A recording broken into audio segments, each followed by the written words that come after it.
October 8, 1505. In the quiet solemnity of a remote convent, a queen, who had long since been cast aside by the very throne she was born to serve, prepared for a final, solitary vigil. Her name was Joan of France, and her existence, from the tender age of 2, had been a tapestry woven not of her own choosing, but by the brutal, unyielding hands of a father who saw only political currency where others might perceive a cherished child. This was not a death that followed a life of glorious reign or loving companionship. Rather, it marked the quiet cessation of a relentless torment, a profound suffering endured with a stoic dignity that confounded her tormentors. Her physical frailties, which had made her a source of public disdain and paternal disappointment, became, paradoxically, the crucibles in which her spirit was forged, refined by an almost unbearable crucible of rejection and deliberate humiliation. To understand why a woman, born to the pinnacle of power, could find such profound peace in her abandonment, one must first grasp the sheer, unblinking cruelty of her early life and the systemic forces that devoured her innocence. She was a child-made queen but never allowed to be a child. The corridors of the French court, shimmering with superficial grandeur, concealed a chilling indifference to the human cost of dynastic ambition, a world where alliances were forged with human lives as the mere raw material. Joan's marriage, contracted when she was a mere 2 years old, to a future king, was not a covenant of affection, but a cold, calculated state maneuver, a political maneuver designed to consolidate power and quell rebellious factions. This union, seemingly innocuous in its infancy, would become the very instrument of her public degradation and the profound crucible of her spirit. The fragility of power, it seemed, was often predicated on the shattering of personal lives, and Joan's story stands as a haunting testament to this devastating truth. Her life had never truly been her own. It was dictated by decrees, annulled by pronouncements, and defined by the desires of men who wielded crowns and scepters. The impending cessation of her quiet breaths in that secluded cloister was not a final defeat, but an ultimate liberation from the relentless machinations of a world that had so cruelly used and discarded her. The very air she breathed had for decades been tinged with the bitterness of her husband's profound contempt, a constant, pervasive shadow over her royal existence. Yet something went wrong for those who sought to break her spirit entirely, for her humility became her shield, and her faith, an unbreakable bastion against the relentless tide of public scorn. Born in April of 1464, Joan de Valois was the third child, but first daughter, of King Louis XI and his second wife, Charlotte of Savoy. From birth, she was deemed physically imperfect, suffering from a curvature of the spine and a slight limp, conditions that immediately drew the king's public disdain. Louis XI, a monarch known for his superstition and ruthlessness, saw in his daughter's physical challenges not an ailment to be remedied with compassion, but a personal affront, a divine sign of ill omen that confirmed his already chilling assessment of her value. He would often refer to her as his ugliest daughter, and his pronouncements stripped her of any pretense of royal grace or paternal affection, branding her instead with a visible mark of rejection. This early and consistent parental repudiation set the devastating psychological framework for a life defined by external judgment rather than inherent worth. Her isolation was immediate and profound, a stark contrast to the expected environment of a royal child. While her siblings remained close to the court, Joan was dispatched to a remote castle in Bourges, entrusted to the care of François de Lignières and his wife, a couple known for their kindness. This geographical exile, though perhaps born of the king's desire to keep his imperfect child out of sight, inadvertently provided Joan with a rare sanctuary from the poisonous atmosphere of court intrigue. Here, she cultivated a deep, abiding piety and an inner fortitude that would prove to be her only constant companion in the tumultuous years that followed. It was in this quietude that she found solace, developing a spiritual life far richer than any material opulence her birthright promised. This early environment, away from the demanding expectations of the throne, paradoxically allowed her spirit to blossom in ways the court would never have understood or fostered. Despite this physical removal, her future was meticulously, brutally orchestrated from afar. In a move of calculated political expediency, Louis XI, determined to prevent the formidable Louis, Duke of Orleans, from challenging the crown, engineered a forced marriage between his 2-year-old daughter and the Duke. The agreement was signed in 1473, cementing a union that was predicated on a perceived disadvantage rather than any prospect of affection or shared future. This union was, for Louis XI, a strategic cage for a dangerous rival, a brutal act of control disguised as dynastic matrimony. It was not justice, it was a warning to any who might defy the king's absolute authority, an embodiment of the chilling reality that royal children were often mere pawns in a larger, deadlier game of power. Joan, an innocent child, was simply the sacrifice, her childhood lost before it had truly begun. The forced nuptials of Joan and Louis of Orleans took place on a cold September day in 1476, a stark tableau of political obligation rather than genuine celebration. She was 12 years old, still very much a child, her delicate frame and gentle demeanor contrasting sharply with the robust, volatile nature of her new husband. A young man of 14, already chafing under the restrictive hand of his father-in-law, King Louis XI.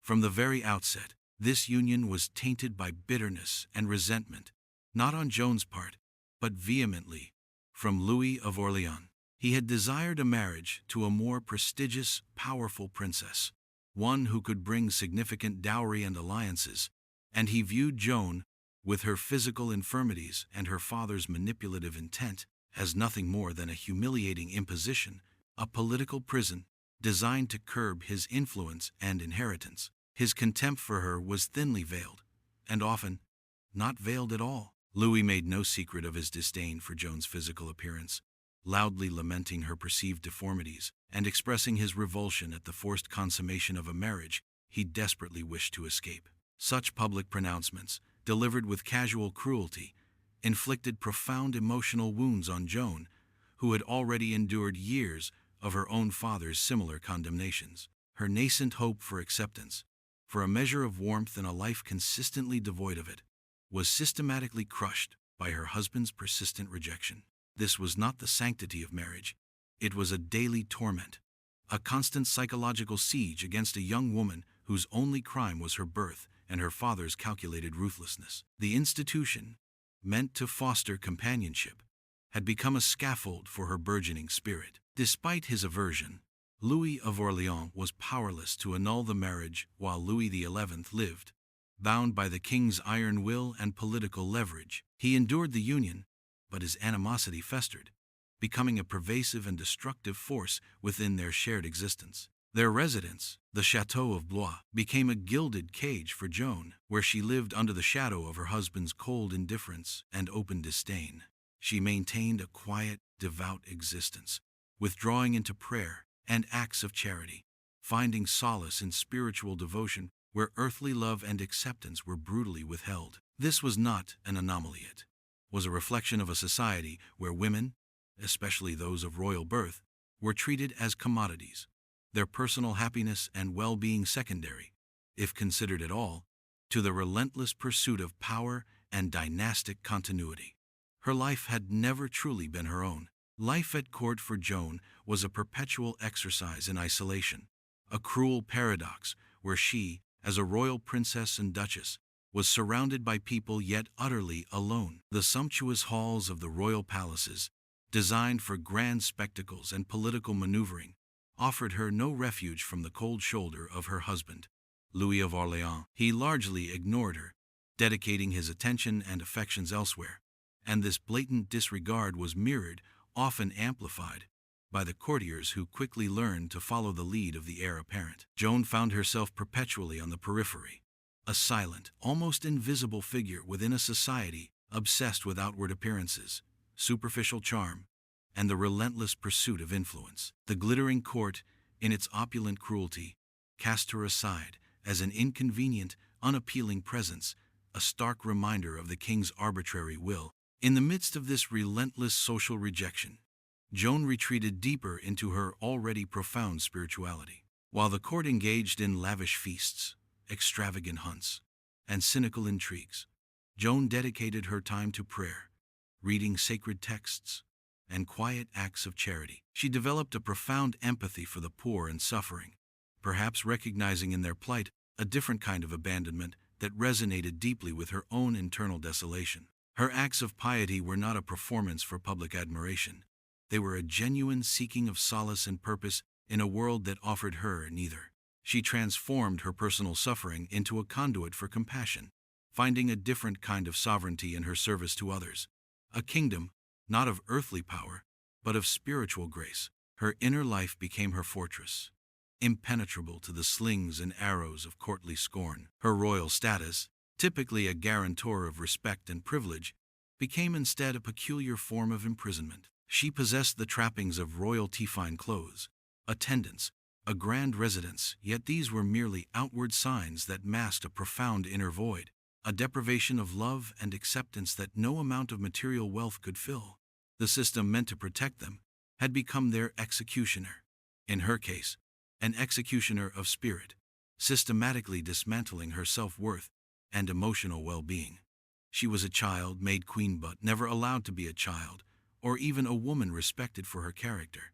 Her days were a quiet testament to endurance, a silent witness to the devastating indifference of those around her, an existence defined by the absence of warmth rather than the presence of overt conflict. Yet, through it all, she carried herself with a quiet dignity, a testament to an inner strength that few understood or appreciated.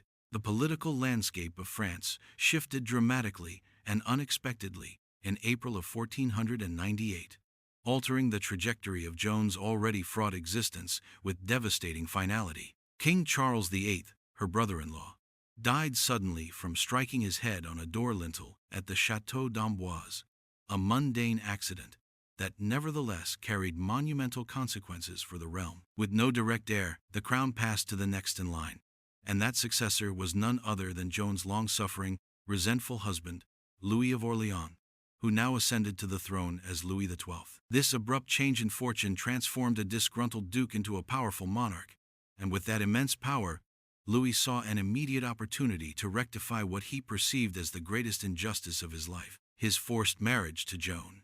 To grasp the weight of this moment, one must understand the depth of Louis XII's ambition and his deeply ingrained desire to legitimize his new reign through a powerful, fruitful marriage. His primary objective was to secure the Duchy of Brittany for the French crown, a strategically vital territory that had been brought into the royal fold through the marriage of Charles VIII to Anne of Brittany. Anne, a shrewd and independent duchess, had a provision in her marriage contract stating that if Charles died without male issue, she would be free to marry whom she chose, but only on the condition that she married the next king of France, or else her duchy would revert to her rightful heirs. Louis XII, recognizing this intricate web of power and succession, saw his path to consolidating Brittany and ensuring a strong heir clear. He would marry Anne of Brittany himself. But to do so, he first had to be rid of Joan, his legitimate queen. His desire for an annulment was not merely personal, it was also a political imperative, cloaked in the guise of religious doctrine. He swiftly initiated proceedings to dissolve his marriage to Joan, claiming it had never been lawfully consummated, citing the coercion of Louis XI and his own supposed inability to perform his marital duties due to witchcraft. This was a brutal legal fiction, a blatant abuse of ecclesiastical authority to achieve a purely secular end.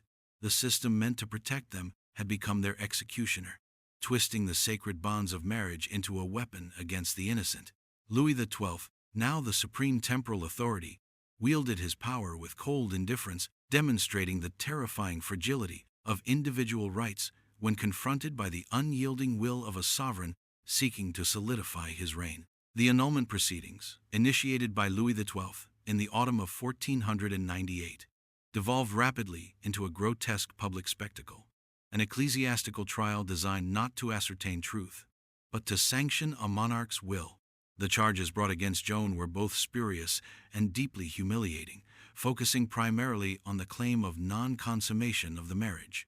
Louis XII himself testified that he had been bewitched and physically incapable of consummating his union with Joan, a desperate and transparent attempt to shift blame and escape personal responsibility. His testimony, delivered before a papal legation, was a chilling demonstration of his contempt for Joan and his willingness to sacrifice her dignity on the altar of his political ambition and personal desire for Anne of Brittany. This was not justice, it was a warning to any who might stand in the way of a king's will. Joan, thrust into the unforgiving spotlight of this ecclesiastical court, found herself compelled to provide intimate details of her marital life, or lack thereof. Her testimony, given with a quiet, unwavering dignity, stood in stark contrast to the king's self-serving fabrications. She admitted to her physical infirmities, which had been a source of public and paternal scorn since birth, but staunchly denied any fault in her marital duties. She recounted her efforts, her readiness to fulfill her wifely obligations, subtly exposing the king's claims of impotence as a lie. Her poignant testimony highlighted the profound psychological torment of being forced to publicly discuss the most private aspects of her life, all to justify a man's desire to discard her.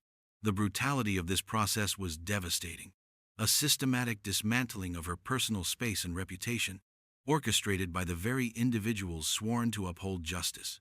The court, stacked with papal delegates keen to curry favor with the powerful new King of France, largely ignored Joan's truthful, albeit inconvenient, defense. The proceedings were a foregone conclusion, a charade orchestrated to provide a veneer of legitimacy to a fundamentally unjust act.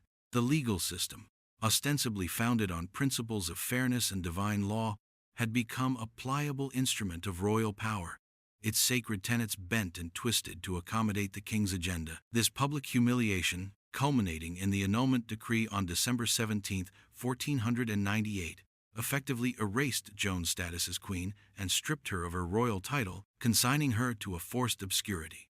The pain of public scorn, the knowledge that she was considered a defective vessel, haunted her, but her spirit, though wounded, refused to break. Throughout the excruciating annulment proceedings, Joan of France displayed a remarkable and almost superhuman composure, a profound inner strength that baffled and perhaps even shamed her accusers. Despite the invasive questions, the public scrutiny, and the baseless accusations leveled against her character and physical being, she maintained an unwavering dignity, refusing to descend to the level of her tormentors.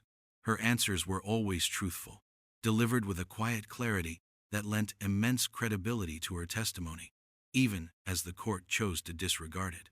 She did not rail against her husband, nor did she curse the fate that had led her to such public degradation. Instead, she exhibited a serene acceptance of her circumstances, a testament to her deep-seated piety and an almost ascetic detachment from worldly slights. This was a woman who understood that her true worth lay not in titles or earthly approval, but in her spiritual rectitude.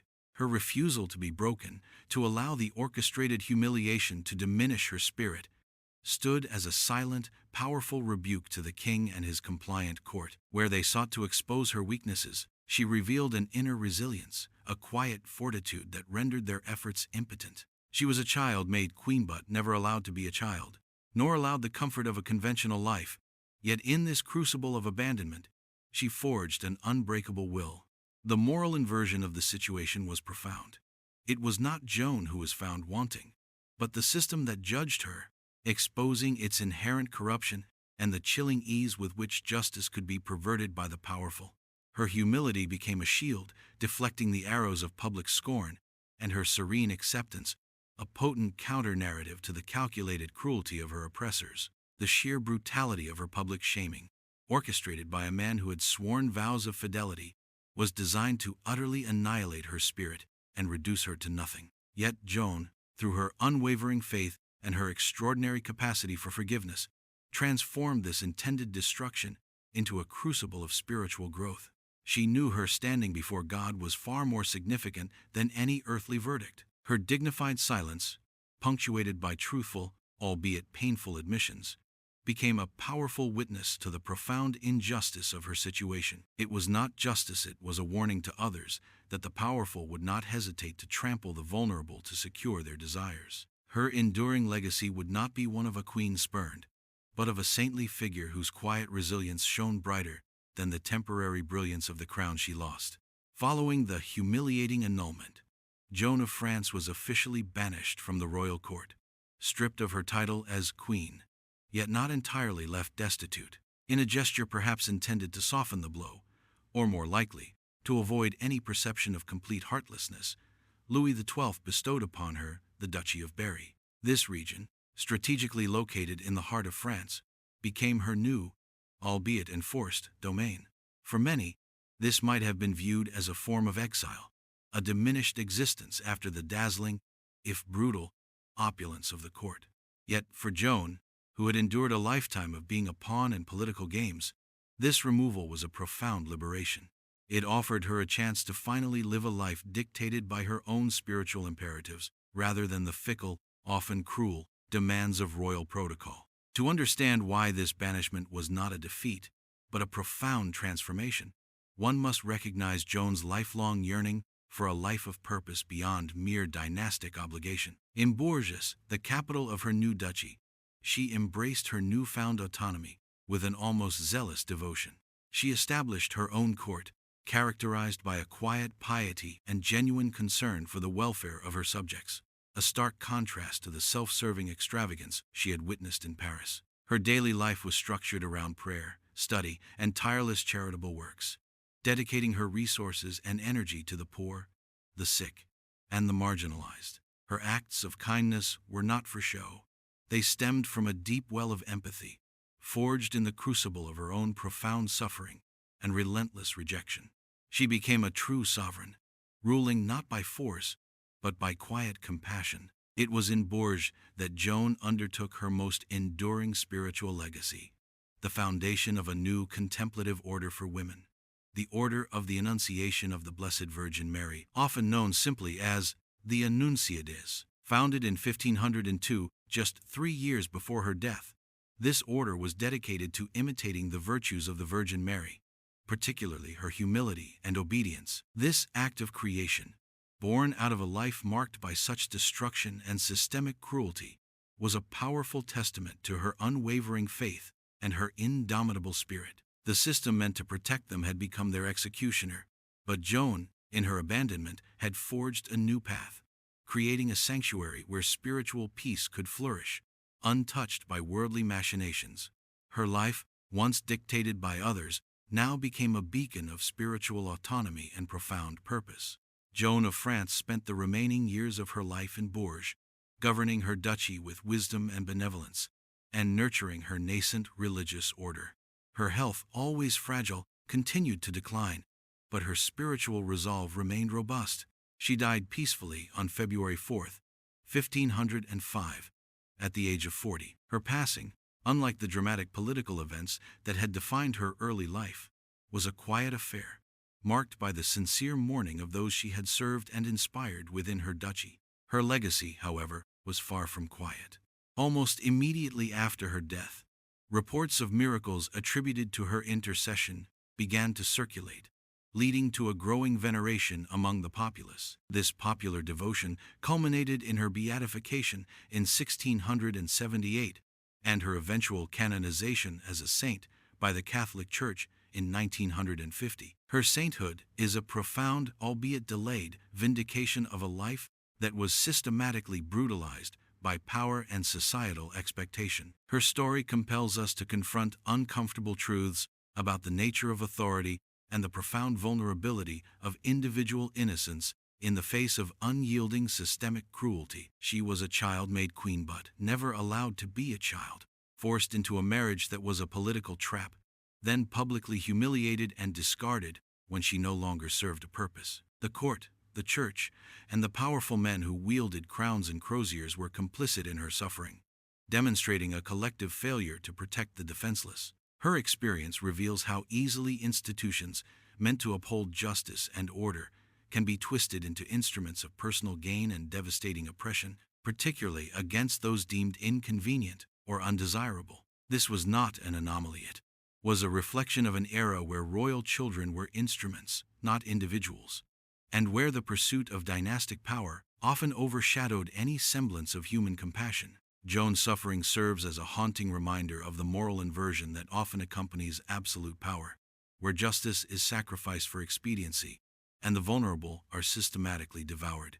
Her resilience, her quiet dignity, and her unwavering faith in the face of such profound torment offer a beacon of hope, demonstrating the immortality of the human spirit when confronted with overwhelming adversity. We must remember her not just as a saint, but as a witness to the devastating consequences of unchecked power, a stark testament to the truth that innocence lost often fuels the machinery of history, echoing through the centuries with a mournful, yet insistent, call for remembrance and reflection. The quiet cessation of Joan of France's life in that convent in Bourges marked the end of a physical journey, yet it signaled the beginning of an enduring legacy, one that continues to challenge our understanding of power, vulnerability, and the enduring strength of the human spirit. Her story is a poignant tableau of a child born into a world that demanded her sacrifice before she even understood the meaning of the word. From the cold indifference of her father to the open contempt of her husband and the brutal machinations of a court desperate for political stability, Joan was consistently defined by the absence of genuine affection and respect. The relentless pressures of a dynastic system, obsessed with lineage and control, relentlessly sought to diminish her, to render her invisible, and to strip her of her inherent worth. Yet, in this very attempt at nullification, her spirit was forged. Her life, though marked by profound torment and public humiliation, became a powerful testament to the resilience of the soul. She was a child made queen but never allowed to be a child, or indeed, a woman free to choose her own path. Instead, she chose a path of spiritual purity and humble service, transforming her suffering into a wellspring of compassion and creating a lasting institution dedicated to faith and humility. The system meant to protect them had become their executioner, but Joan, in her quiet defiance, transcended its cruelty, emerging not as a victim, but as a figure of enduring moral authority whose very existence rebuked the abuses of power. Her story is a haunting whisper from history, reminding us that the grand narratives of kings and queens often conceal profound individual brutalities.